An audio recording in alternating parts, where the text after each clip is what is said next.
지난 3일 해사법원을 인천과 부산에 설치하는 법안이 국회 법제사법위원회를 통과했습니다. 오는 12일 국회 본회의만 넘어서면 해사법원 설치가 최종 확정되는 상황입니다. 부산 해사법원 설치의 의미와 앞으로 남은 과제는 무엇인지 짚어보겠습니다. 국립한국해양대학교 해사법학부 정영석 교수 모셨습니다. 네, 어서 오세요. 네, 안녕하세요.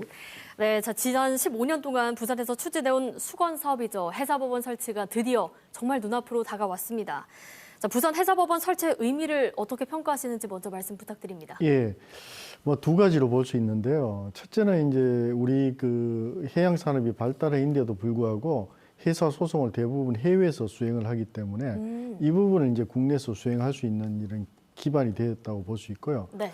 두 번째는 저희가 이제 해양 수도를 만들고자 하고 있지 않습니까? 네. 해양 수도가 되기 위해서는 결국은 그 해운 회사들도 모여야 되고 또 조선 회사들도 여기서 거래를 해야 되고 이것을 계약을 뒷받침해주고 분쟁을 해결할 수 있는 법원이 모여야 되기 때문에 이런 해양 산업을 고도화하는 하나의 기반으로서 역할을 할 수 있기 때문에 의미가 있다고 볼 수 있습니다. 네. 그동안은 지금 해외에서 담당을 해왔다고 했는데 그러면은 소송 비용 같은 경우도 전부 외국에 지불을 해왔었나요? 상당히 많은 부분이 이제 해외 로펌들의 이제 지불이 되고요. 뭐 그 해외 그 법원을 이용하게 되면은 당연히 거기에 따른 비용들도 해외에서 소비가 되기 때문에 이 부분에서 굉장히 많은 손실을 보고 있다고 봐야겠죠.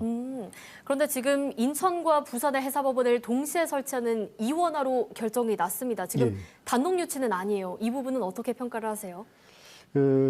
이제 전 세계 사건이 모여드는 게 영국의 런던인데요. 네. 이런 경우에도 영국의 경우에 이제 하나의 법원을 가지고 운영하거든요.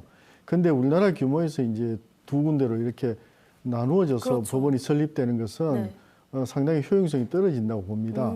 그러나 지금까지 뭐 15년 동안 유치 활동을 하면서 정치적인 경쟁, 지역 간 경쟁에 의해서 이게 제대로 이제 유치가 안 됐는데 어쨌든 뭐 그걸 뚫고 유치가 된다는 점에서는 굉장히 긍정적이고 기왕에 하면은 이제 하나를 집중적으로 키웠으면 하는데 그 부분은 아쉬움이 네. 있습니다. 그러니까 이게 차선책인 것 같기는 한데 아무래도 부산 시민들 입장에서는 오랜 기간 단독 유치를 꿈꿔왔기 때문에 예. 아무래도 반쪽짜리다 이런 비판을 피할 수는 없을 것 같기도 합니다. 예.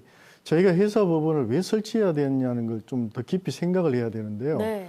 단순하게 법원 하나가 설립된다기보다는 해양 수도를 만들고 여기를 세계적인 어떤 해양 경제가 이루어지는 이런 중심지를 만들어야 되는데 네. 그러한 기능을 하기 위한 하나의 그 정책적 인프라로서 해사법원이 필요한 건데 이게 단순히 이제 국내에서 법원을 어떻게 쪼개서 유치한다는 쪽으로 갔는 점은 굉장히 아쉽게 생각합니다.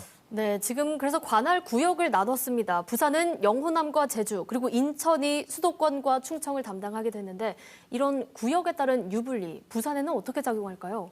아무래도 현재 상태는 서울에 이제 대형 해운회사들이라든지 기업의 그 본사가 있기 때문에 네. 인천이 당분간은 조금 국제적인 사건을 수행하는 데는 유리하다고 보는데요. 법원이 설립되면 또 법원의 입장에서는 네. 상당히 안정적으로 운영될 수 있는 사건 수가 좀 확보가 돼야 되는데 네, 네. 그런 면에서는 수산 분야에서 뭐 선박이라든지 그 보유량이 전라남도와 경상남도가 우리나라 전체의 한 70%를 차지하기 때문에 소소한 사건들을 통해서 법원이 안정화되는 데는 초기에 도움이 된다고 봅니다. 뭐 초기에 굵직한 것들이 쏠릴 수는 있겠으나 결국 우리도 안정적인 이 사건들을 좀 맡을 수 있다는 그런 말씀들이시죠? 예, 그렇게 볼 수 있습니다. 자, 지금 해양수산부가 이전을 했고 뭐 해운 대기업, 해양 공공기관 전부 다 부산으로 모여들게 하려고 하고 있습니다. 예. 이렇게 좀 집적으로 완성을 하면요. 해사법원의 경쟁력에는 도움이 될까요? 물론 이제 해사법원의 관점에서도 도움이 된다고 보는데요. 네. 결국은 이제 우리 해사법원의 주된 고객이라고 볼 수 있는 사건이 발생되는 것은 네. 해운회사들이 이제 분쟁이 발생됐을 때 또 네, 네. 계약 분쟁, 그 다음에 우리 부울경의 경우에는 세계적인 조선 기지지 않습니까? 네. 선박을 매매하고 또 선박 매매와 관련된 분쟁이 발생했을 때 해사법원에서 이를 수행해야 되기 때문에 이런 점에서 봤을 때는 굉장히 큰 기반이 될 것이고요. 여기에 더해서 결국은 이제 해운회사들이나 조선소들이 거래를 하는 기업들이 전부 모여야 되는데 네. 이것은 이제 공공기관 해양수산부와 함께 이제 활동을 해야 되거든요.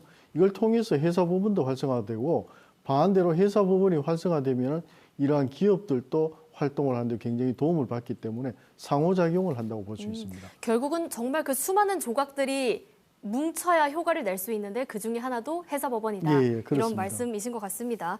자, 그런데 부산시와 지역사회에서는 이 항소심까지는 부산이 전담을 해야 한다 이런 주장을 꾸준히 해오고 있었는데 그렇게 되지 못했잖아요. 예.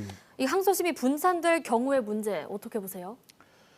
아무래도 이제 우리 회사 사건의 규모를 봤을 때는 하나의 법원에서 수행 1심도 하고 또 항소심도 하나의 지역에서 이제 수행해 주는 게 가장 바람직한데요. 네. 현재 상황은 뭐 어쩔 수 없이 이제 인천과 부산이 쪼개졌기 때문에 네. 뭐 원래 일반적인 법 논리에 따르면은 그 지역의 이제 지방 법원이 있는 관할 고등법원에서 수행하는 거기 때문에 네. 뭐 법리적으로는 정상적인 절차로 가고 있다고 볼 수 있습니다.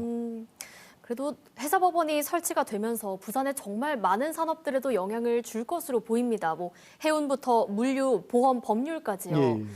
부산 지역 경제는 어떤 변화나 효과가 있을까요? 이게 정상적으로 이제 우리가 그 발전해 간다고 보면은 네. 회사 사건을 이제 수행하기 위해서 여기서 처리하기 위해서 부산으로 모이게 되지 않겠습니까? 네. 그다음에 이게 잘 처리가 되면 부산에서 기업 활동을 하는 것이 훨씬 효과적이고 유리하다고 하면은 해운회사들이 모일 것이고요.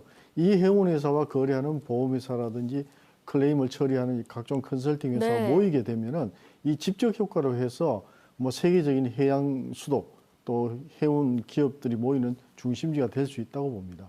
아무래도 그 시작을 또 해사법원이 해줄 예, 수도 있을 예. 것 같습니다. 자, 법안이 본회의를 통과하면 실제 개청까지는 어떤 절차가 남아있고 그래서 실제로 첫 재판은 언제쯤 열릴지도 궁금해요.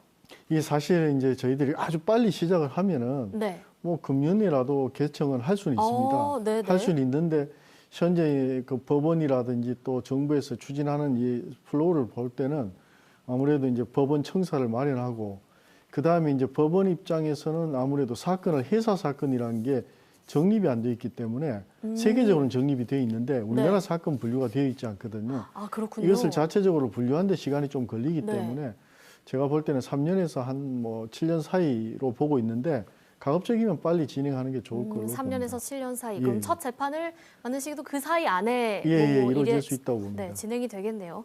자, 해사법원 설치가 또 해양수도 부산으로 도약하기 위해서 아직 과제가 좀 산적해 있다고 봅니다. 어떤 것들이 있을까요? 결국은 이제 해양 수도가 되기 위해서도 대형 해운회사들 또 조선회사들이 여기 모여야 되고요. 네. 또 이 회사들이 활동하기 위해서는 회사법원이 활성화되어서 여기에서 모든 법률적인 서비스가 이루어져야 되거든요. 네. 이것이 동시에 그 서로 상승 효과를 가져가면서 이게 효과가 발생돼야 되기 때문에 네. 이런 활동을 해야 되고 제가 볼 때 가장 급한 것은 대형 해운회사들이 부산에 다 모일 수 있게 정부가 정책을 추진하는 것이라고 봅니다. 네. 결국은 이 해양 관련 기업들이나 기관들이 집적을 하고 예. 그럼으로써 또 해사법원의 존립 이유를 설명하게 되는 그런 것들이 중요하다 이런 말씀이신 예, 것 그렇습니다. 같습니다. 이 문제는 부산 시민들이 계속해서 좀 관심을 가지고 기울여야 할 것 같습니다. 예, 계속 관심을 가져주셔야 되고요. 네. 또 좋은 인력들이 여기서 일을 할 수 있는 기반을 만들어야 네. 되기 때문에 우리가 정부에도 많이 요구를 해야 될 것으로 보입니다. 네, 알겠습니다. 오늘 말씀 여기까지 듣겠습니다. 고맙습니다. 네, 감사합니다. 네, 국립한국해양대학교 해사법학부 정영석 교수와 함께했습니다.